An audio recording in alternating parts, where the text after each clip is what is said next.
পানাম নগরীতে এসেছেন কিন্তু এই মেলাটা ঘুরে দেখেননি? তাহলে তো অনেক সুন্দর এক অভিজ্ঞতায় মিস করে গিয়েছেন। আজ আপনাদের নিয়ে চলে এসেছি পুরো মেলাটা ঘুরে দেখতে। আমার 85 টাকা কিলো, 80 টাকা কিলো, আমি 120 টাকা গেছি।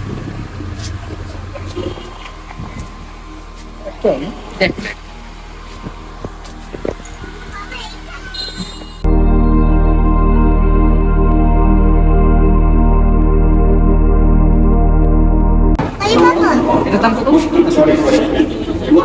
80 টাকা।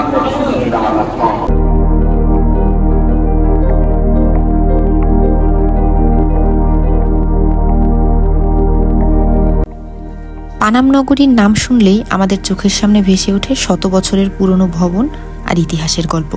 কিন্তু এখানে ঘুরতে এলে আরেকটা জিনিস আপনার নজর কাড়বেই, সে হলো এক প্রাণবন্ত মেলা। চলুন আজ ইতিহাসের পাশাপাশি দেখে নেওয়া যাক এই রঙিন মেলার দিকটাও।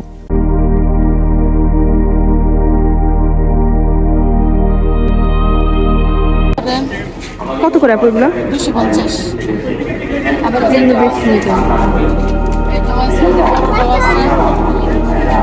পানাম নগরীতে ঢুকতেই চোখে পড়বে বেশ কিছু দোকান, রঙিন সাজসজ্জা, নানা ধরনের পণ্য আর মানুষের আনাগোনায় জায়গাটা বেশ প্রাণবন্ত লাগলো।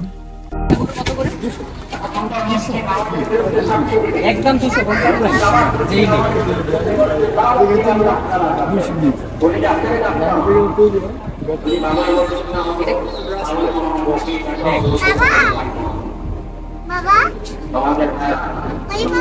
এটার দাম কত? 80 টাকা।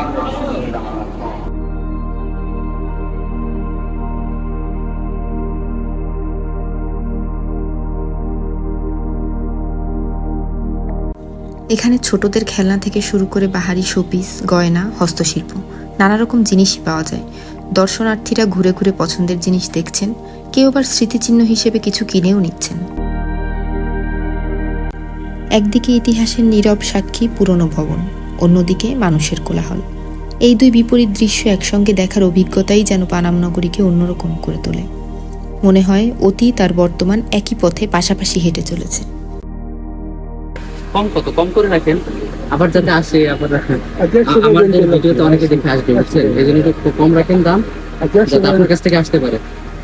85 টাকা কিলো, 80 টাকা কিলো, আমি 120 টাকা গেছি।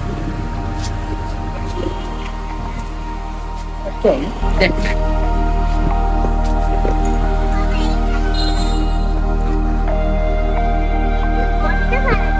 কত হলো? যদি কখনো এখানে আসেন তাহলে শুধু পুরনো ভবনগুলো দেখেই ফিরে যাবেন না, একটু সময় নিয়ে এই মেলাটাও ঘুরে দেখবেন। হয়তো কোনো ছোট্ট স্মৃতিচিহ্ন কিনবেন, কিংবা পরিবারের সঙ্গে কিছু সুন্দর মুহূর্ত ক্যামেরাবন্দি করবেন। আবার ইতিহাসের পাশাপাশি স্থানীয় পরিবেশটাকেও কাছ থেকে অনুভব করার সুযোগ মিলবে। আমাদের পানাম নগরের ঘোরাঘুরি এখানেই শেষ। কমেন্ট করে অবশ্যই জানাবেন পানাম নগরের কোন অংশটি আপনার সবচেয়ে ভালো লেগেছে।